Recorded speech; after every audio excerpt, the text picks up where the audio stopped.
Wah wah wah, tak kusangka korbannya jadi kayak gini ya mas, kata Tono dengan geleng-geleng kepalanya. Makanya aku buat acara selawatan di rumah sama teman-teman biar cepat meredam aura negatif ini, Oon. Jelasku dengan tegas. Oh, jadi begitu mas. Aku akui, memang Mas Umar paling inovatif kalau cari solusi. Top dah mas ini, kata Tono yang lagi senang hati.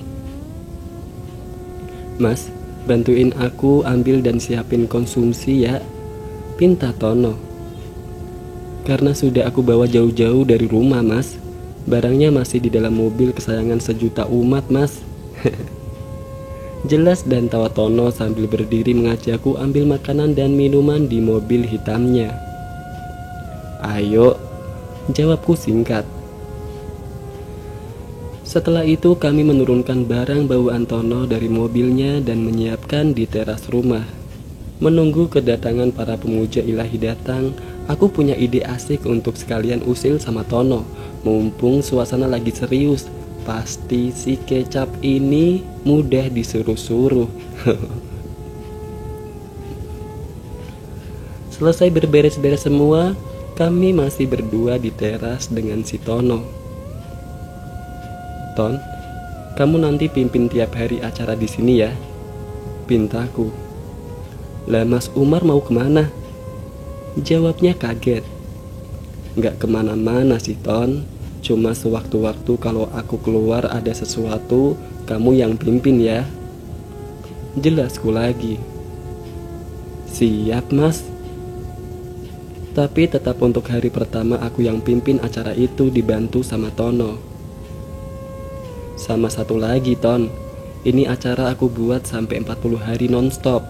Kamu yang pimpin, jadi kamu harus puasa mutih 40 hari juga, diakhiri sama telasan yang hari ke-40. Pintaku lagi. Apa mas? Nggak salah ini mas, jawab Tono setengah kaget. Iya, sama puasa. Kamu bantuin aku. Kalau nggak gitu bisa mati kamu Ton, terangku untuk meyakinkan Tono. Dalam hati, mampus kamu Ton, kapan lagi aku bisa kerjain. Hitung-hitung aku juga mau bantu Tono biar bisa meredam nafsunya yang kayak Mbah Sugiono. Oke lah mas, demi kebaikan kita bersama. Tapi jangan lupa kalau berhasil mas, 5% buat Kang Tono ya. Beres Ton.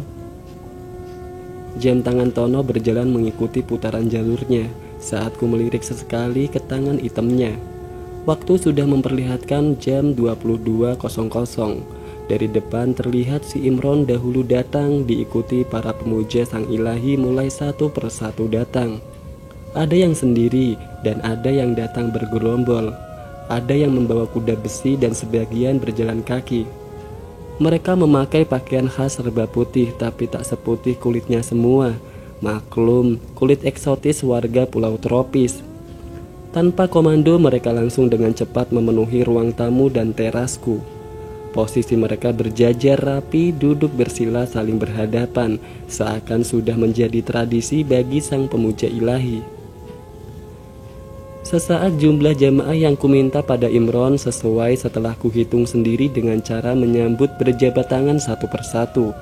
Pas sejumlah 40 ekor plus aku, Tono, dan Imron. Kami melakukan ritual itu bersama-sama dengan hikmat, menjiwai ayat-ayat dalam hati masing-masing.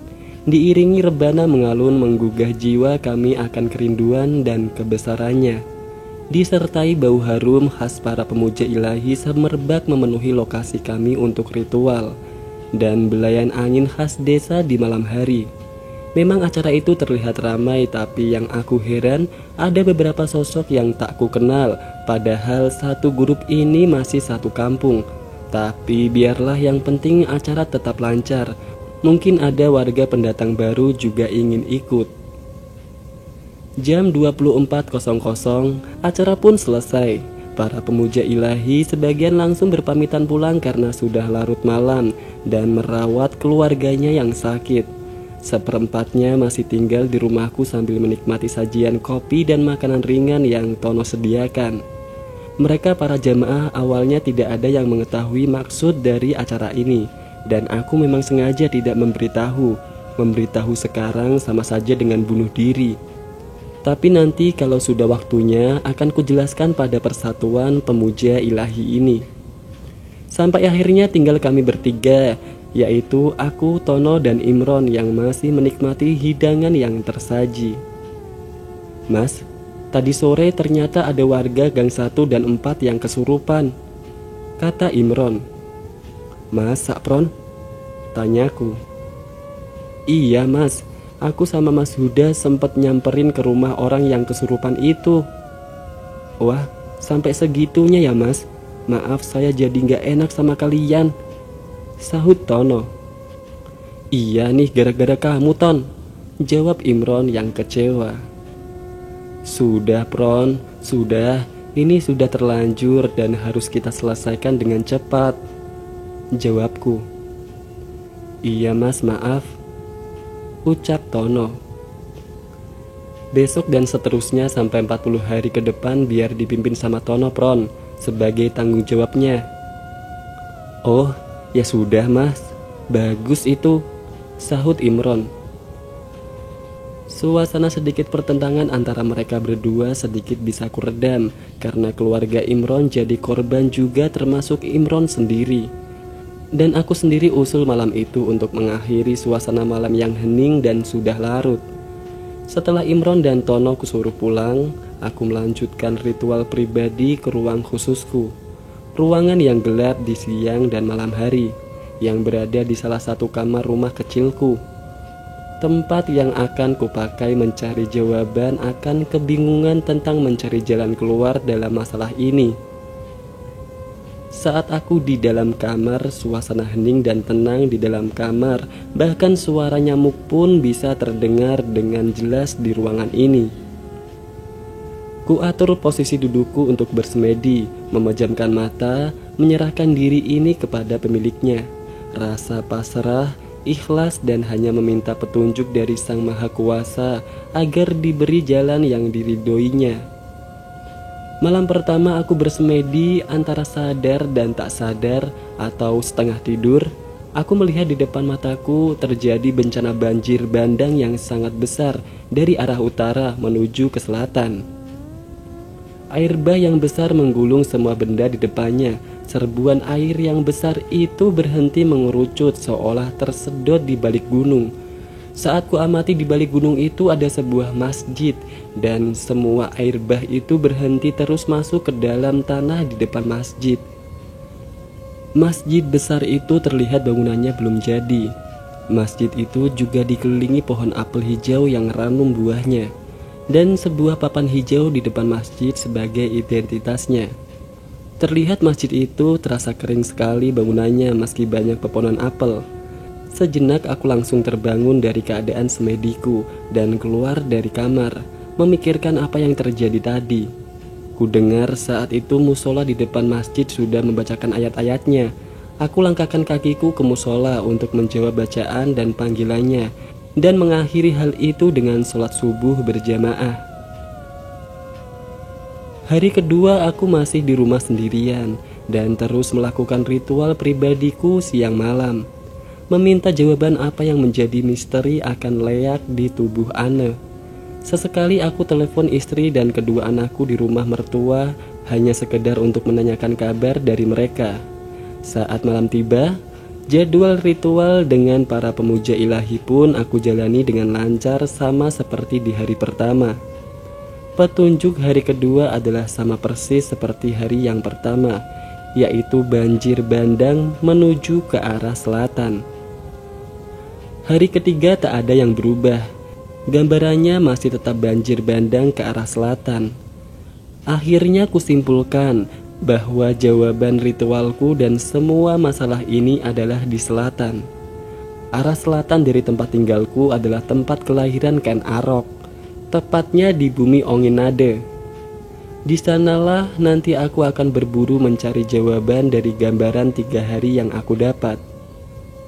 Fix, aku putuskan untuk mencari rekan yang bisa diajak bolang tak jelas. Inilah kesedihanku sebenarnya jikalau masuk sisi dunia lain.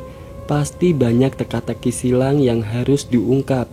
Tentunya dengan logika dan semua petunjuk. Secara harus rela untuk meninggalkan istri dan anak-anak untuk beberapa waktu. Yang kupikir orang yang paling tepat adalah Imron, teman seprofesiku dan tetangga karibku. Siang yang terik itu, aku mengunjungi Imron ke rumahnya. Dari samping rumahnya, aku datang saat ia lagi rebahan sendiri di teras rumahnya. Karena aku juga tahu saat itu sungai lagi kering, jadi jadwal untuk cari ikan berhenti sejenak. Pron. Suaraku mengagetkan dirinya yang lagi mager di kursi bambunya. Mas Umar. Jawabnya seraya membangkitkan tubuhnya dan merapikan baju serta rambutnya. Pron, ntar sore bisa ikut aku kagak? Emang ada apaan, Mas?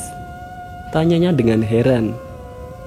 Di situ aku sedikit ceritakan petunjuk yang telah aku dapat selama 3 hari terakhir. Imron mulai memahami apa yang kujelaskan dan yang kuinginkan. Dan Imron pun mengiyakan permintaanku tanpa ada penolakan sama sekali. Saat itu juga dia meminta waktu untuk berkemas dan berpamitan ke istrinya. Untungnya kondisi istri dan anaknya sudah sehat seperti sedia kala. Aku pun kembali ke rumah untuk bersiap dan berkemas membawa bekal seperlunya. Kepada istri dan kedua anakku, hanya kukabari saja bahwa aku akan berpergian beberapa hari ke selatan untuk memenuhi panggilan sang petunjuk. Karena untuk perjalanan ke selatan aku tidak bisa menentukan kapan pulangnya. Waktu menunjukkan jam 16.00. Imron sudah di rumahku membawa tas ransel sedang aku pun sama. Kami membawa motor besutan Jepang bermerek seperti nama sirkuitnya. Kulajukan pelan motor jadulku dengan rasa penasaran akan jawaban itu dan mengamati suasana sekitar menuju selatan. Kami memang sengaja berjalan pelan karena ingin mencari masjid yang sama dengan mimpiku sejak 3 hari yang lalu. Pencarian ini membuat aku sendiri kayak orang gila, tanpa tujuan yang jelas. Selama 3 hari kami berjalan-jalan ke selatan daerah pesisir, mengunjungi dari desa ke desa, dari masjid ke masjid, dan dari musola ke musola, dari jalan ibu kota sampai jalan desa, bahkan jalan setapak kulalui. Sesekali kami tidur dan istirahat di masjid atau musola yang kami singgahi. Sampai akhirnya kami menemukan gambaran masjid itu dari kejauhan. Tempat yang sesuai gambaran yang kudapat saat ritual. Kulalui jalan desa yang kanan kirinya sudah banyak rumahnya. Waktu di HP-ku menunjukkan jam 11.30. Hari itu hari Jumat, hari di mana aku akan melaksanakan kewajibanku sebagai muslim yang taat. Semakin dekat dan mendekat, masjid itu tampak nyata dan pas sesuai seperti yang ada dalam mimpi 1000%. Tapi yang anehnya ada aura negatif, kebencian dan persaingan yang membungkus bangunan masjid itu.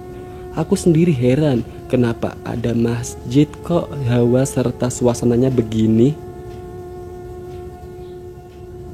Aku masih ingat waktu itu sudah memasuki waktu sholat Jumat.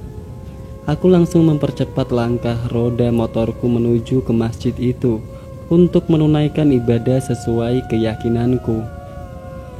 Sesampainya di masjid itu ada hal yang ganjil menurutku, karena pengikut ibadah itu hanya kurang dari 10 orang. Itu pun sudah termasuk aku dan Imron. Menurut mazhab keyakinanku, sholat Jumat itu kalau kurang dari 40 jamaah dikatakan sholat tidak sempurna alias tidak sah. Padahal jumlah rumah di sekitar masjid cukup banyak sejak memasuki jalan ke kampung ini. Di kanan dan kiri rumah penduduk lumayan padat rumahnya meski desa terpencil. Tapi apa dayaku, jarak antara masjid satu dengan yang lain sangat jauh dan membutuhkan beberapa jam untuk sampai ke masjid lain. Jadi kuputuskan untuk sholat di masjid itu. Masalah diterima sah atau tidak diterimanya ibadah ini hanya Sang Penciptalah yang tahu. Anggap saja ini darurat dalam fikir singkatku. Akhirnya ku selesaikan acara ibadah sholat itu dengan Imron berserta jamaah yang lain. Selepas sholat Jumat itu, aku yang ditemani Imron duduk di teras masjid untuk istirahat santai dan mengamati petunjuk apa yang akan ku dapat di sini. Meski ditemani suasana aura aneh di masjid ini, perasaan bahagia rasa hati ini sudah menemukan apa yang aku cari. Lama aku duduk di teras, aku mengamati seorang kakek tua yang sedang tiduran sendirian di ujung teras masjid. Ya, kakek ini tadi yang menjadi imam waktu sholat Jumat. Berpakaian baju koko putih, bersarung hitam dan kopiah songkok khas hitamnya di kepala. Wajah keriput menghiasi wajah kakek ini. Kulit khas coklat keriput yang menempel di badannya, berkumis tipis dan tinggi kira-kira 162 cm. Aku dan Imron saling berpandangan untuk memulai pencarian informasi tentang daerah ini. Perlahan kami mendekati kakek itu, mencoba berbasa-basi dengan sopan. Kami mencoba memulai obrolan ringan sebelum tujuan utamaku untuk mencari informasi kusampaikan kepada sang kakek ini. Assalamualaikum, Mbah. Mbah, ini desa apa ya? Tanyaku pelan dan sopan.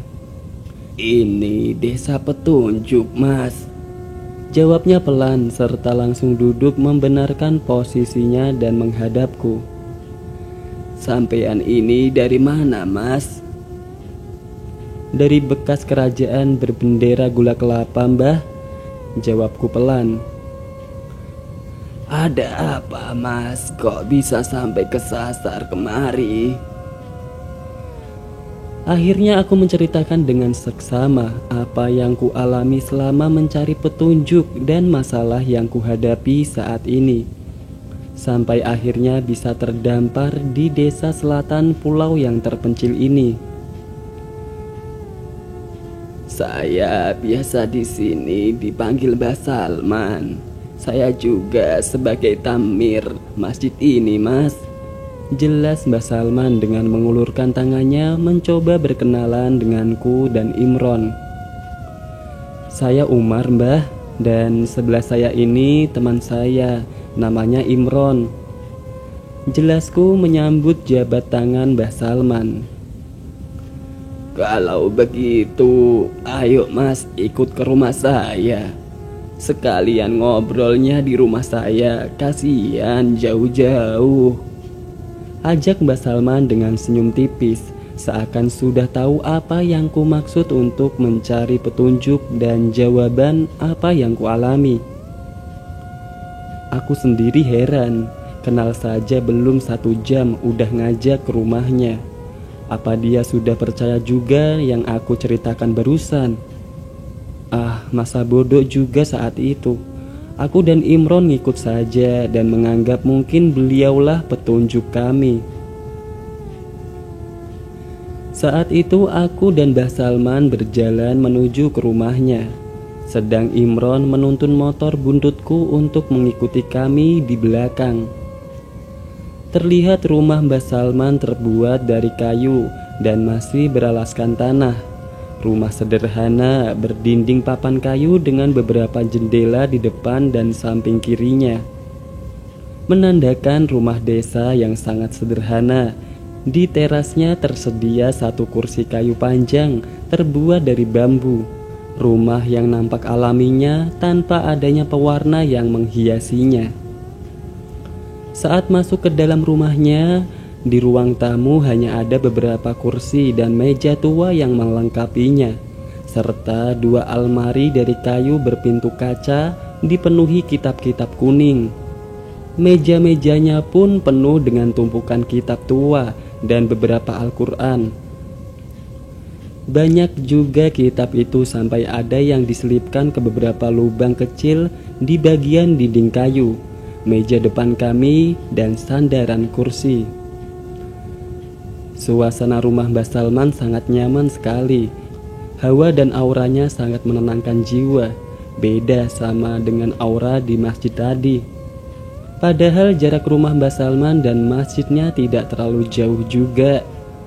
Kondisi dinding kayu ruang tamu rumah Mbah Salman banyak dipajang beberapa foto Mbah Salman dengan para pemuka agama terkenal di negeri ini, seperti itu yang ada di dalam ruang tamu itu. Aku sendiri tidak tahu siapa Mbah Salman ini sebenarnya dan apa maksud dari semua ini. Tapi aku berpikir orang ini jelas kelihatan orang berilmu atau ahli kitab dan alim karena foto itu jelas tidak sembarangan. "Masuk dulu, Mas," pintanya Mbah Salman. "Iya, Mbah," jawabku. "Silakan duduk." "Ya, Mbah," sahut Imron di belakangku. Mbah Salman langsung masuk ke ruang tengah rumahnya, sedang aku dan Imron langsung duduk di ruang tamu untuk menunggu beliau. Setelah 5 menitan, Mbah Salman keluar dengan membawa nampan berisi sebuah kendi berisi air putih atau teko berbahan tanah liat yang dibakar, dilengkapi 3 buah gelas terbuat dari bambu. Mbah Salman langsung menuangkan air putih ke 3 gelas di hadapan kami dan memulai membuka obrolan dengan kami berdua. "Mari nak, diminum airnya," kata Mbah Salman sambil ikut duduk di kursi kayu depan kami. "Iya, Mbah," jawabku. "Mbah sendirian di rumah ini?" tanya Imron. "Iya nak, saya sendirian karena istri sudah meninggal beberapa tahun yang lalu," jawab sedih Mbah Salman. "Oh, maaf Mbah," sahutku dengan rasa tidak enak karena membuka kenangan pahit dalam hidupnya. "Gak apa-apa nak, tenang saja. Ada anak saya yang tinggal di sebelah rumah ini nak. Itu anak semata wayang Mbah," kata Mbah Salman disertai tawa kecilnya. "Sejak kamu menjelaskan masalah kamu waktu di masjid, Mbah tahu apa yang kalian cari kemari. Karena Mbah 3 hari kemarin mimpi ada anak muda persis seperti kamu dan Mbah lihat pemuda itu sedang bingung." Dalam hatiku, kok bisa serba kebetulan ya? Padahal mampir ke rumah Mbah ini tadi sebenarnya hanya iseng saja dan mau numpang istirahat. "Benar Mbah, saya sedang bingung menghadapi masalah besar dan saya sendiri butuh petunjuk dan banyak pencerahan." "Oh, jadi tentang masalah yang kamu ceritakan di masjid tadi?" tanya Mbah Salman. "Benar Mbah." "Kalau begitu dari ceritamu tadi, Mbah hanya bisa memberikan sedikit wawasan saja nak. Untuk solusi kamu cari dan simpulkan sendiri," jelas Mbah Salman. Suasana menjelang penjelasan Mbah Salman semua hening dan waktu serasa berhenti untuk mendengarkan penjelasan kakek tua itu.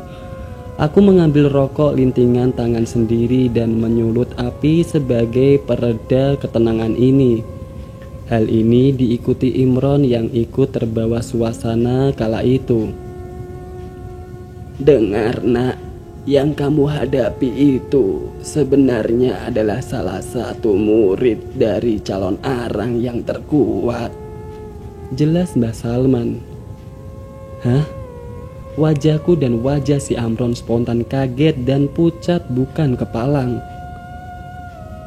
"Calon arang, kamu sudah pernah dengar legendanya di zaman Raja Airlangga dahulu nak?" Hanya anggukan kepala kami berdua sebagai ungkapan sepakat dan setuju atas pertanyaan Mbah Salman.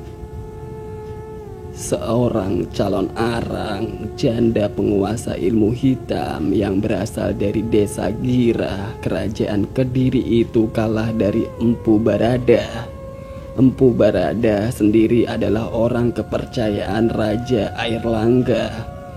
Setelah kekalahan calon arang dari Empu Baradah, sebagian besar murid calon arang dan pengikutnya lari ke timur Pulau Jawa dan sebagian menyebar di timur pulau-pulau Jawa, membawa beberapa ajaran calon arang yang sudah ditulis di lontar. Mereka banyak yang mengembangkan ilmu dari gurunya, yaitu calon arang. Tapi yang ada mereka semua gagal moksa dan menjadi semacam jenglot untuk kepala reok atau lebih familiarnya sekarang disebut leak.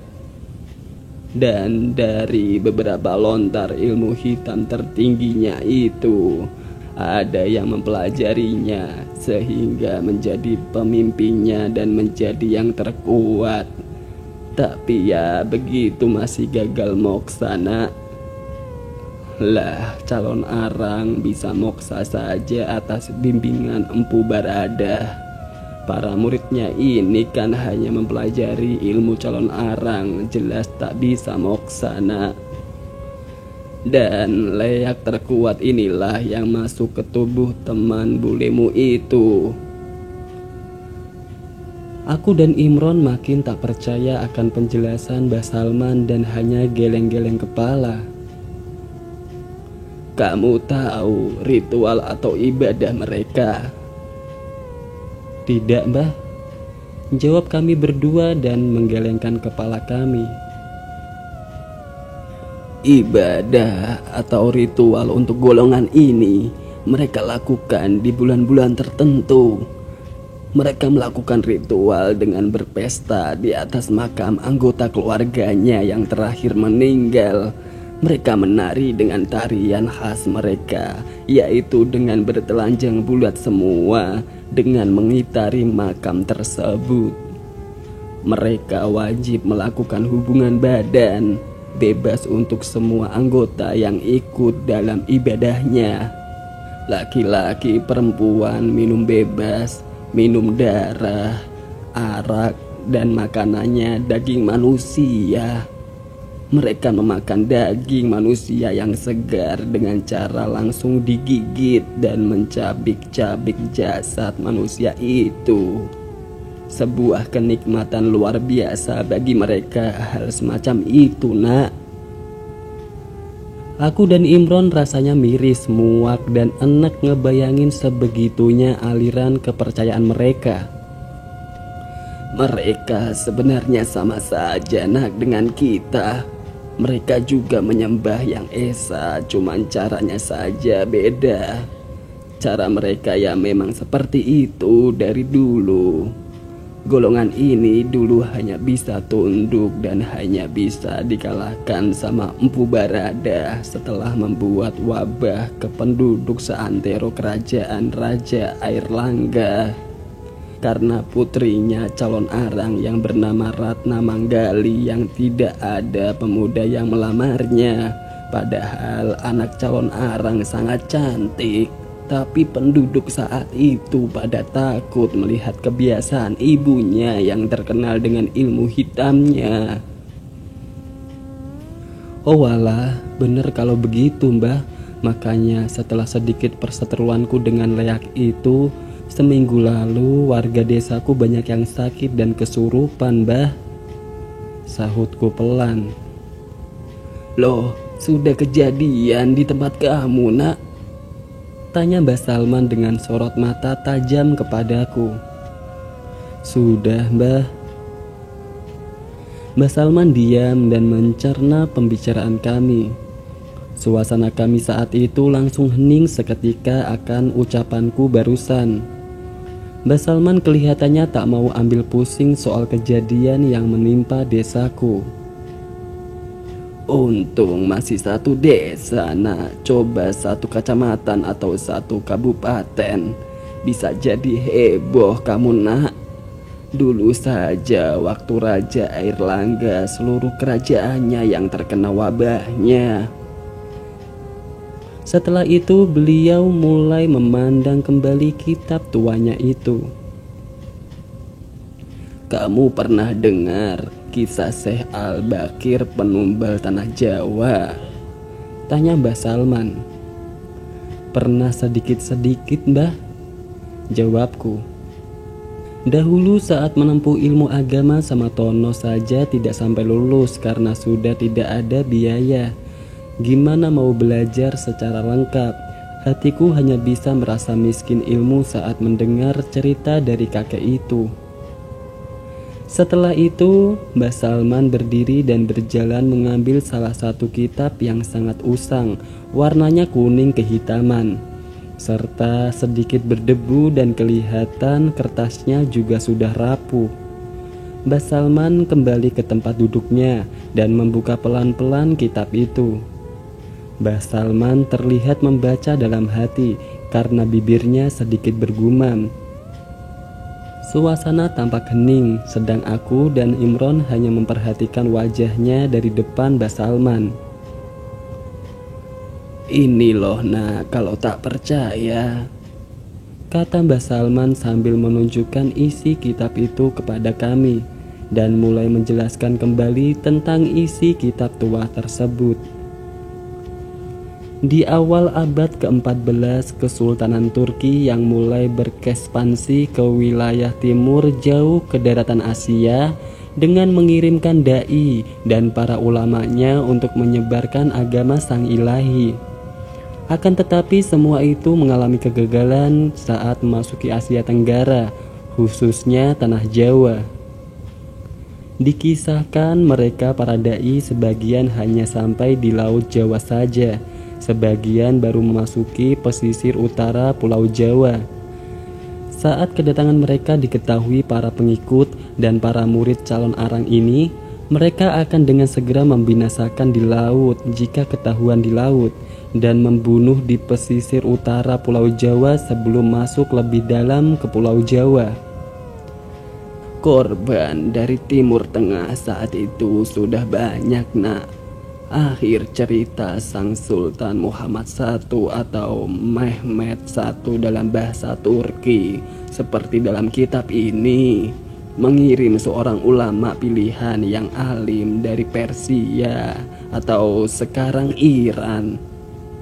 Dikisahkan dalam kitab ini kehidupan Syekh Al-Bakir ini dari kecil dididik khusus ilmu agama, meteorologi, ekologi, dan geofisika, khususnya untuk ilmu kebatinan dan ahli ruqyah.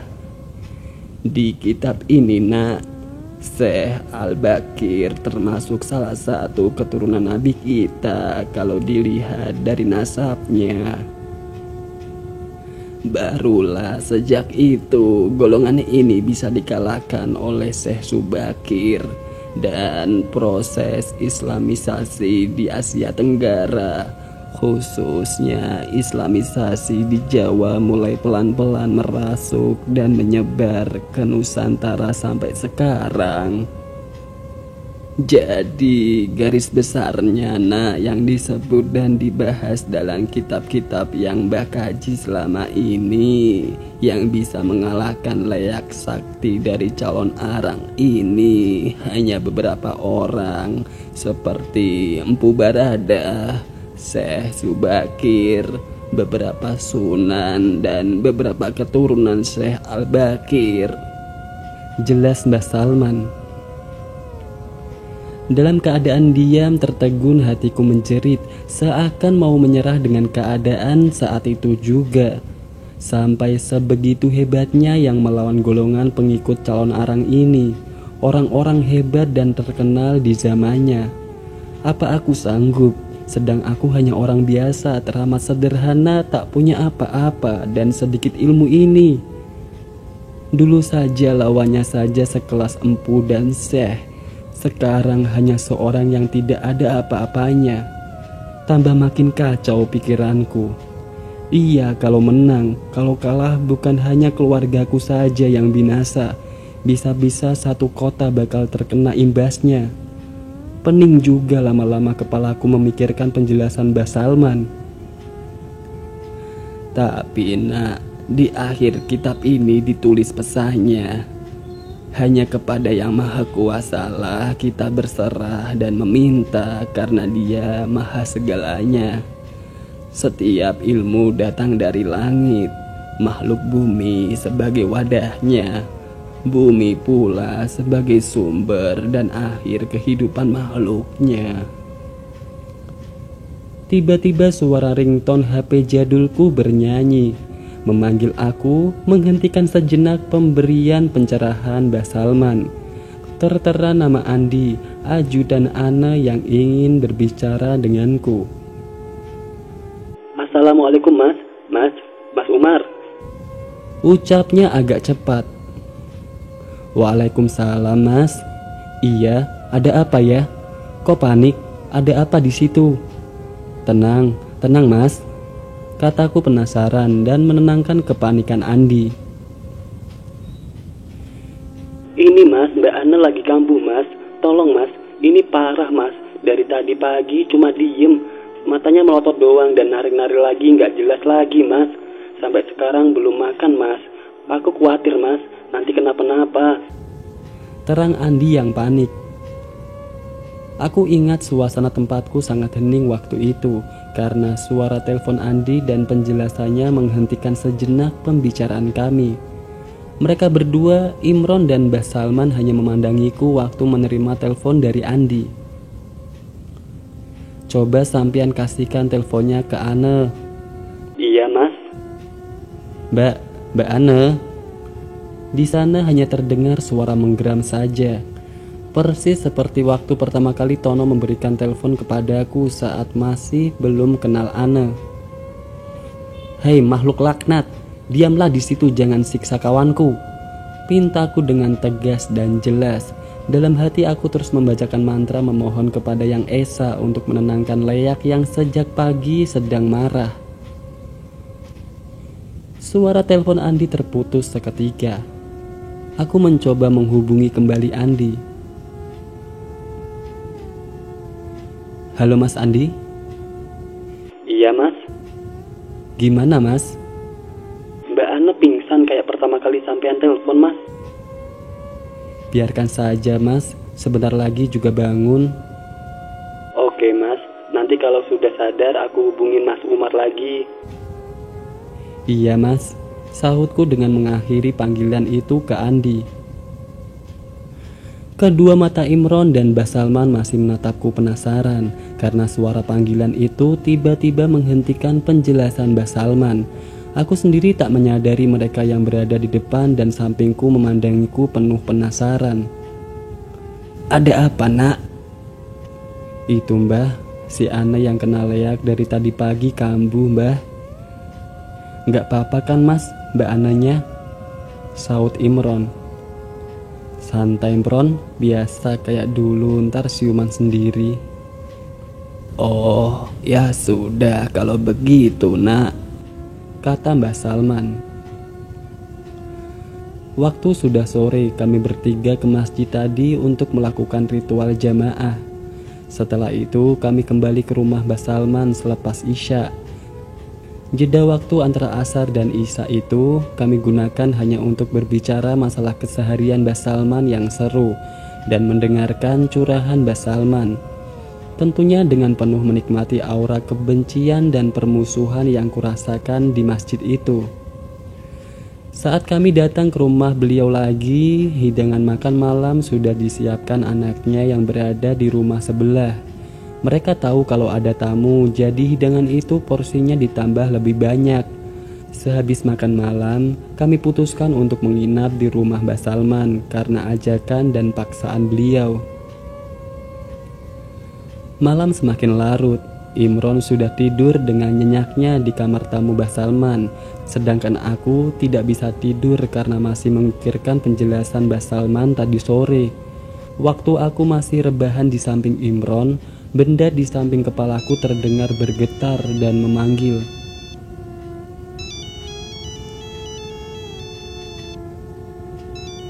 Suara panggilan teleponku bernyanyi. Kulihat HP-ku, ternyata telepon dari Andi. Assalamualaikum Mas. Waalaikumsalam Mas. Jawab singkatku sambil membangunkan tubuhku dari tempat tidur. Gimana, Mas? Mas, besok Sabtu siang saya mau ke rumah Mas Umar. Bisa ya? Bisa kan? Gimana ya, Mas? Saya masih di selatan, tepatnya di kota Apel sekarang. Masalahnya begini, Mas. Mbak Ana kambuhnya sering lagi, Mas. Dan saya khawatir, Mas. Tolong, Mas. Saya takut kayak kejadian tadi pagi, Mas. Iya dah, besok sore saja, Mas. Kalau aku belum datang, Mas Andi tunggu saja di rumahku ya.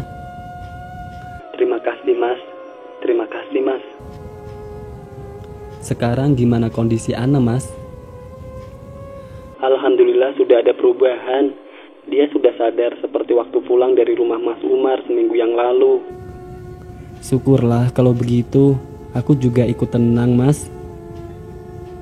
Kalau begitu sampai besok ya, Mas. Iya, Mas. Assalamualaikum. Salam perpisahan dan untuk mengakhiri percakapan kami lewat telepon. Waalaikumsalam, jawabku lirih. Suasana dingin dan tenang di rumah Mbah Salman saat malam hari, meski belayan angin tak berhembus setelah menerima telepon dari Andi. Malam itu aku pun semakin gelisah, mondar-mandir tidak jelas dan duduk di teras rumah Mbah Salman sendirian.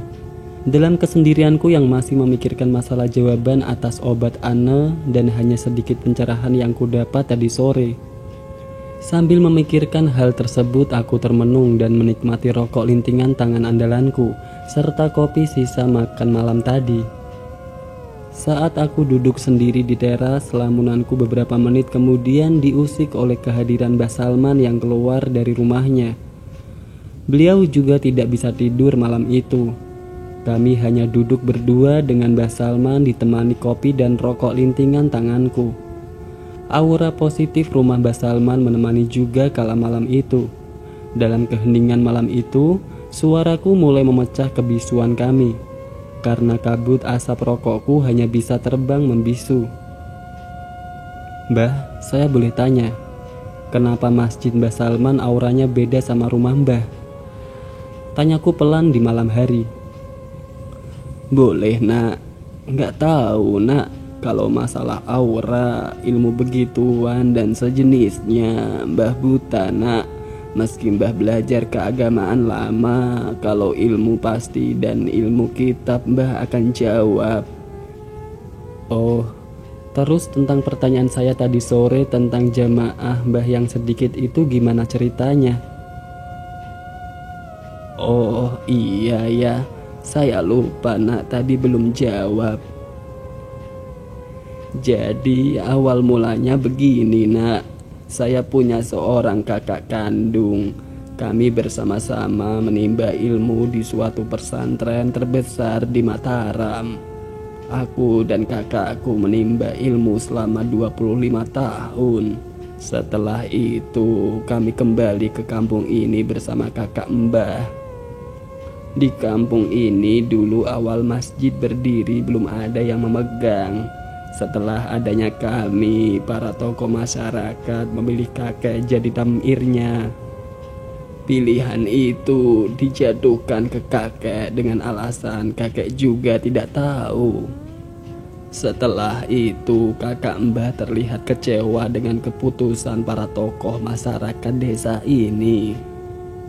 Kakek hanya mengalir saja waktu itu, sedangkan saudara kakek waktu itu langsung membuat TPQ di rumahnya.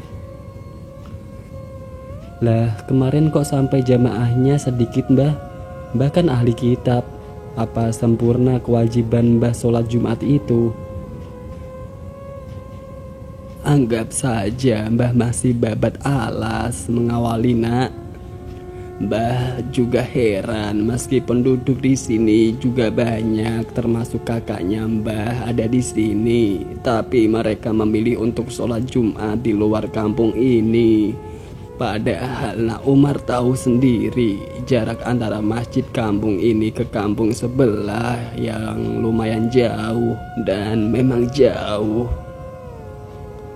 Sudah berapa lama Mbah kejadian seperti ini berlangsung? Ya, kira-kira 5 tahunan, Nak. Selama itu, masjid yang dipasrahkan ke saya serasa kering dan banyak warga seakan acuh akan keberadaannya. Mbah juga sebenarnya heran. Selama itu Mbah tidak punya jamaah yang sempurna. Dari sini aku benar-benar merasa diundang rasa kemanusiaanku untuk menyibak misteri di sini. Karena rumah ibadah itu adalah rumah Sang Pencipta. Hati seakan tak terima rumah suci dibuat sebagai pelampiasan nafsu hitam anak manusia. Waktu itu aku langsung mengajak berjalan kaki dengan Mbah Salman malam itu ke depan area masjid yang tak jauh dari rumahnya. Saat memasuki area masjid yang masih beralaskan tanah, suasana malam hari di halaman masjid diselimuti semacam kabut hitam yang membungkus masjid. Aroma busuk di malam hari tercium pekat di area masjid. Mbah Salman juga terheran-heran saat malam itu melihat masjidnya di malam hari yang bersamaku. Dengan sigap aku membuat cara agar Mbah Salman percaya dengan apa yang dihadapinya saat itu. Mbah, coba kedua telapak tangan Mbah angkat, lihat dan rasakan. Tintaku seraya tanganku menempel ke punggungnya dari belakang untuk membuka mata hatinya dan merasakan apa gerangan yang menyelimuti masjid ini. Aduh, Nak Omar. Mbah Salman menurunkan tangannya dengan cepat dan menutup matanya. Mbah nggak sanggup melihat seperti ini. Suara Mbah Salman yang spontan merasakan dan melihat sendiri apa yang terjadi di masjidnya. Secara cepat aura hitam itu menjadi sebuah angin hitam yang besar mengelilingi masjid. Dari putaran itu keluar sesosok makhluk hitam dan besar seraya menarik tubuh Mbah Salman. Tolong. Saat tubuhnya mulai tertarik ke dalam pusaran oleh cengkraman tangan hitam yang besar itu, aku segera menarik keluar tubuh tua Mbah Salman dengan sekuat tenaga. Tanganku mencoba memutus awan hitam itu yang menyerupai tangan. Kami berdua jatuh ke tanah. Mbah, nggak apa-apa? Tanyaku. Nggak apa-apa, Nak. Aku takut, Nak. Ada makhluk besar itu. Ayo kita pulang, Nak. Ayo, Nak. Pinta Mbah Salman dalam ketakutan. Terlihat tangan hitam itu mau menarik kami lagi dari pusaran angin hitam tadi, seolah mau melahap kami berdua. Kami secepatnya berlari menuju ke rumah Mbah Salman. Tolong! Suara gadis yang berlari dari masuk area masjid yang gelap meminta pertolongan dan menabrak aku dan Mbah Salman, padahal kami baru berlari sekitar 10 meter. Kami bertabrakan dan sama-sama jatuh tersungkur ke tanah. Saat itu kami saling memandang dalam keadaan gelap. Akhirnya aku menggandeng mereka berdua untuk berlari menuju rumah Mbah Salman. Aku tak menghiraukan wanita itu siapa, yang penting aku ajak lari sama-sama mencari tempat berlindung di rumah Mbah Salman. Saat aku berlari dari halaman masjid, aku menoleh ke belakang dan melihat sumber kekuatan yang menyelimuti masjid. Waktu itu aku melihat pancaran sinar hitam penuh dengan jasad busuk manusia yang bersumber dari kekuatan hitam itu berasal. Ternyata dari sebuah rumah yang tak jauh dari masjid, letaknya di ujung pertigaan jalan keluar kampung ini. Setelah sampai di rumah Mbah Salman, aku langsung menuju ruang tamu dan menyalakan lampunya. Akhirnya Mbah Salman bisa mengenali wanita itu dengan bantuan lampu di dalam ruang tamu Mbah Salman. Oh alah, Nduk, tak kira siapa tadi, ucap Mbah Salman yang masih berdiri dan bernafas ngos-ngosan. Iya Pak D, ini Rani. Aku tadi habis dikejar orang besar hitam dari rumah, jelas Rani yang ketakutan dengan nafas tersengal-sengal. Memang kamu kenapa, Nduk? Kok bisa begitu? Gak tahu, Mbah. Tiba-tiba di kamarku ada sosok orang bertubuh tinggi besar dengan kulit hitam muncul. Orang ini tiba-tiba mau menangkapku. Aku takut, Pak De. Terang Rani yang sambil menangis dengan nafas masih tak beraturan. Ya sudah, habis ini biar ditemenin mbakmu di rumah sebelah ya. Malam itu juga Mbak Salman menenangkan keponakannya dan mengantarkan Rani ke rumah anak Mbak Salman di sebelah. Setelah kembali dari rumah anaknya, Mbak Salman kembali duduk bersamaku di ruang tamunya. Aduh Mbah, maaf Mbah, kalau jadinya begini, saya jadi gak enak sama Mbah. Gak apa-apa nak, setidaknya Mbah tahu sekarang apa yang terjadi pada masjidku. Mbah, tadi waktu lari aku melihat pusaran angin itu ke suatu rumah di ujung Mbah. Kemana nak? Rumah di ujung pertigaan itu Mbah. Oh, itu rumah saudara Mbah nak. Mbah, selama ini ada masalah apa tidak dengan saudara Mbah? Ya ada nak. Sejak selesai penunjukan tamir masjid 5 tahun yang lalu, hubungan Mbah kurang baik dengan kakak Mbah ini. Kurang baik gimana Mbah? Ya begitu nak, dia selalu memusuhi Mbah dan selalu mencari cara untuk menjatuhkan nama Mbah di lingkungan kampung ini. Ya, selama itu pula cara kakak Mbah untuk menjatuhkan Mbah tidak membuahkan hasil, nak. Karena Mbah di sini tidak mencari apapun. Mbah di sini hanya mencari ridho dan mengabdi kepada Tuhan, nak. Mbah hanya menjaga amanah para tokoh masyarakat kampung ini. Saat aku mendengar, kasihan juga Mbah Salman ini. Selama 5 tahun diuji seperti ini. Di usia yang tak lagi muda, Mbah Salman masih tegar menghadapi ujian hal semacam ini dari Sang Pencipta. Ujian dari Sang Pencipta akan diberikan karena tahu hambanya akan kekuatan pundak hambanya untuk menerimanya. Serta Sang Pencipta masih sayang kepada Mbah Salman. Akhirnya aku mengambil inisiatif untuk membantu Mbah Salman. Mbah, tolong besok pagi Mbah minta maaf ke kakak Mbah. Untuk apa nak? Ya mungkin Mbah ada salah atau apalah.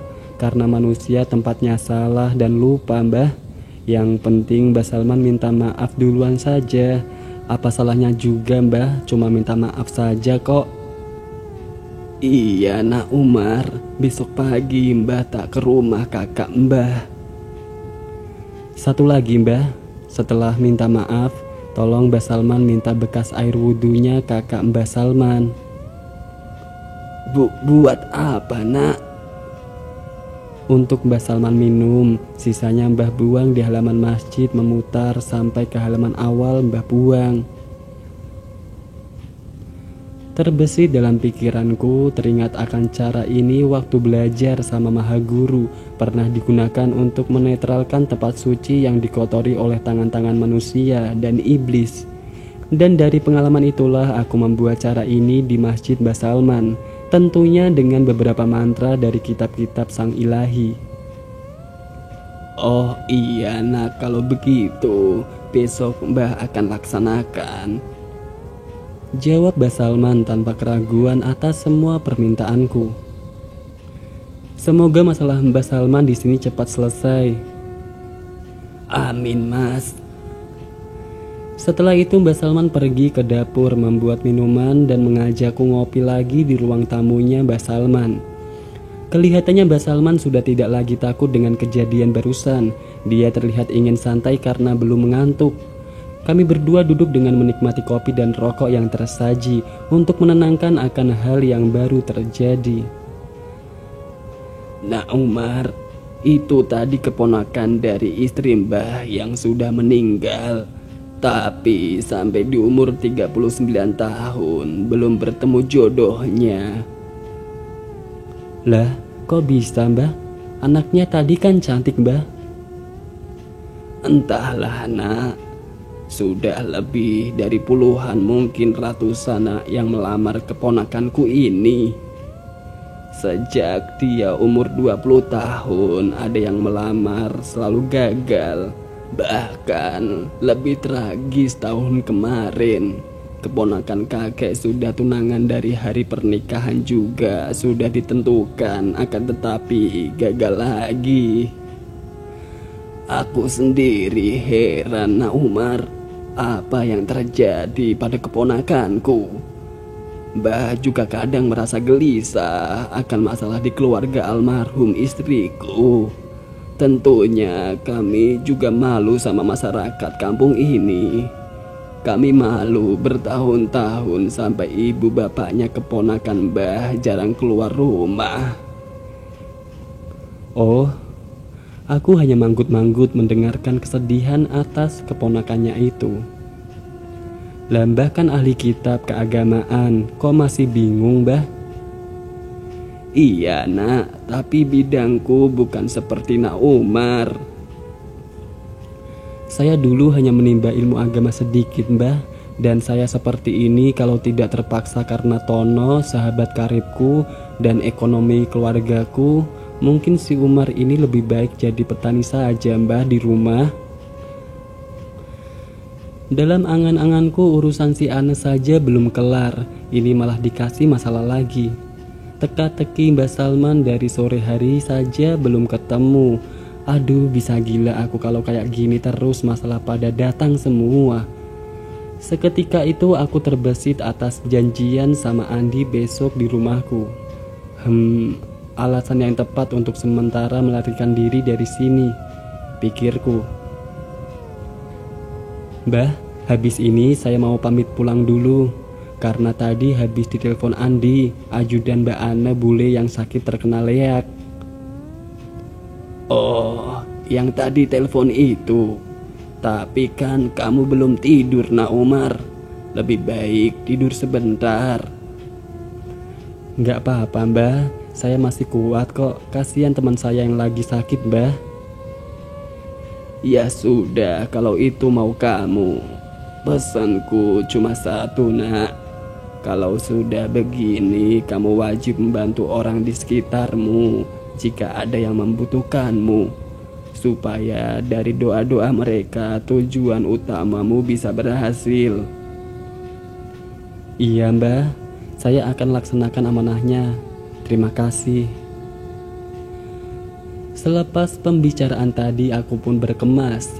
Tak lupa membangunkan Imron yang terlelap dengan tidurnya dan mengajak Imron berangkat pulang meski masih gelap gulita. Imron sebenarnya pun sempat kaget atas permintaanku yang mendadak ini, karena dia belum tahu masalah yang sebenarnya sama Mbah Salman. Sementara aku harus konsentrasi untuk menyelesaikan sakitnya si Ana.